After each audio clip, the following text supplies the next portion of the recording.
দাবানলের তাণ্ডবে বিপর্যস্ত আমেরিকা। ক্যালিফোর্নিয়ায় আবারও ছড়িয়ে পড়েছে ভয়াবহ দাবানল। আগুন যেন অগ্নিগিরির মতো ফুলে ফুলে উঠছে, আর দমকল বাহিনী নিরলস চেষ্টা করেও নিয়ন্ত্রণে আনতে হিমশিম খাচ্ছে। ঝড় হাওয়ার তীব্র একবার আগুন নেভালেও মুহূর্তে অন্যদিকে ধাউ ধাউ করে জ্বলে উঠছে আগুনের শিখা। যুক্তরাষ্ট্রের মেক্সিকো সীমান্তে এলাকায় নতুনভাবে আগুন ছড়িয়ে পড়ছে। পর্বতমালায় জঙ্গলে শুরু হওয়া দাবানল এখন দ্রুত গতিতে বিস্তার লাভ করছে। ইতিমধ্যে 800 একরেরও বেশি এলাকা দাবানলের রাশে চলে গেছে। আগুনের ভয়াবহতা বিবেচনায় স্থানীয় বাসিন্দাদের নিরাপদ আশ্রয়ে সরে যাওয়ার নির্দেশ দেওয়া হয়েছে। ক্যালিফোর্নিয়ার বিভিন্ন অঞ্চলে একের পর এক দাবানল ছড়িয়ে পড়ছে। বুধবার ক্যালটেক লেকের কাছে আগুন ছড়িয়ে পড়ায় নতুন সংকট দেখা দেয়।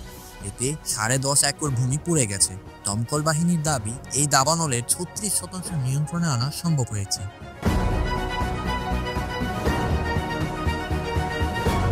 বৃহস্পতিবার নতুন করে ভেঞ্চুরা কাউন্টিতে দাবানল শুরু হয়, যা 94 একর জমি হ্রাস করেছে।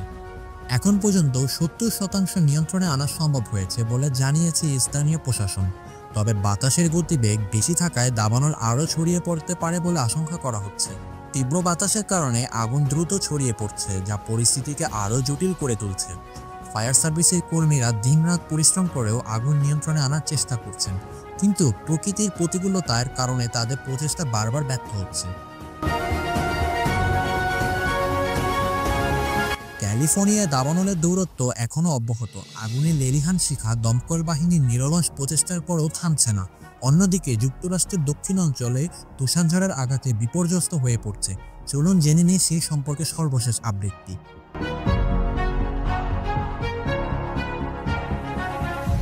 বুধবার ক্যালটেক লেকের কাছে দাবানল ছড়িয়ে পড়লে নতুন সংকটের মুখে পড়ে স্থানীয় প্রশাসন। এই দাবানলে এখন পর্যন্ত 350 একর ভূমি পুড়ে গেছে। ফায়ার সার্ভিস জানিয়েছে 36% আগুন নিয়ন্ত্রণে আনা সম্ভব হয়েছে, তবে বাতাসের কারণে আগুন দ্রুত ছড়িয়ে পড়ছে। বৃহস্পতিবার নতুন করে ভেঞ্চুরা কাউন্টিতে দাবানল শুরু হয়, যা ইতিমধ্যে 94 একর জমি হ্রাস করেছে। দমকল বাহিনীর প্রচেষ্টায় এখন পর্যন্ত 70% নিয়ন্ত্রণে আনা সম্ভব হয়েছে, তবে পরিস্থিতি এখনও পুরোপুরি স্বাভাবিক হয়নি। এর মধ্যেই দক্ষিণাঞ্চলে হঠাৎ তুষারঝড়ে বিপর্যস্ত নেমে এসেছে। টেক্সাস ও সাউথ লুইসিয়ানার মহাসড়ক এবং বিমানবন্দরে সাময়িকভাবে বন্ধ ঘোষণা করা হয়েছে। তুষারঝড়ের কারণে ইতিমধ্যেই প্রাণহানির ঘটনাও ঘটেছে, যা পরিস্থিতিকে আরও জটিল করে তুলছে। ফ্লোরিডা, জর্জিয়া ও আলাবামায় সব শিক্ষা প্রতিষ্ঠান বন্ধ ঘোষণা করা হয়েছে। দক্ষিণ পশ্চিমে লুইসিয়ানায় জরুরি সতর্কতা জারি করা হয়েছে।